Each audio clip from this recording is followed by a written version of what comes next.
तास मराठी न्यूज. उठा चला महाराष्ट्र घडवूया. चोपडा तालुक्यात 10वी बोर्डासाठी 11 केंद्रांवर 3,500 विद्यार्थी परीक्षा देणार. अविनाश पाटील यांची माहिती. 10वी बोर्डाची परीक्षा 1 मार्च पासून सुरू होत आहे. या परीक्षेसाठी चोपडा तालुक्यात शहरी व ग्रामीण भागातून एकूण 11 केंद्रांचे नियोजन करण्यात आले आहे.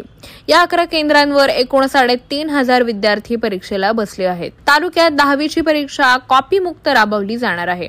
कुठलाही गैरप्रकार होणार नाही यासाठी पथक नेमण्यात आलेले आहे. विद्यार्थ्यांची गैरसोय होणार नाही याची दखल देखील घेण्यात आलेली आहे. त्याचसोबत गटशिक्षक अधिकारी अविनाश पाटील यांनी ही सर्व माहिती दिली. 20-24 ताससाठी जळगाव प्रतिनिधी. नवनवीन अपडेट मिळवण्यासाठी पाहत रहा 20-24 तास मराठी न्यूज. उठा चला महाराष्ट्र घडवूया. 10वी बोर्ड परीक्षा आता सुरू होणार आहे. आपल्या तालुक्यात किती केंद्र आहे आणि त्यासाठी विद्यार्थी किती परीक्षा असते आणि कशी नियोजन केलेलं आहे? हां, ठीक आहे. माध्यमिक शालांत प्रमाणपत्र परीक्षा म्हणजे SSC परीक्षा उद्या 1 मार्च पासून सुरू होते.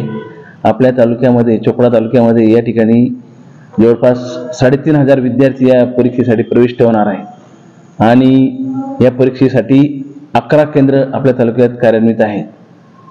या परीक्षेच्या सुव्यवस्थित आणि शिस्तबद्ध पद्धतीने नियोजन करण्यासाठी आपण काल सर्व केंद्र संचालकांची आणि सहकेंद्र संचालकांची बैठक घेतली आणि परीक्षा ही शांततेत कॉपीमुक्त वातावरणात निर्भयपणे विद्यार्थी देतील या दृष्टीने त्यांना सूचना देण्यात आलेल्या आहेत. असे काही दुर्गम भागामध्ये असं काही केंद्र आहे की त्याचा विद्यार्थी पोहोचू शकत नाही, त्यासाठी काही व्यवस्था वगैरे करण्यात आलेली आहे?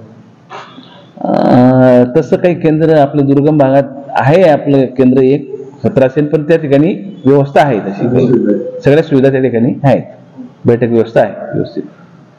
नवीन बातम्यांचे अपडेट पाहण्यासाठी 20-24 तास न्यूजला सबस्क्राईब करा आणि बेल आयकॉन प्रेस करा.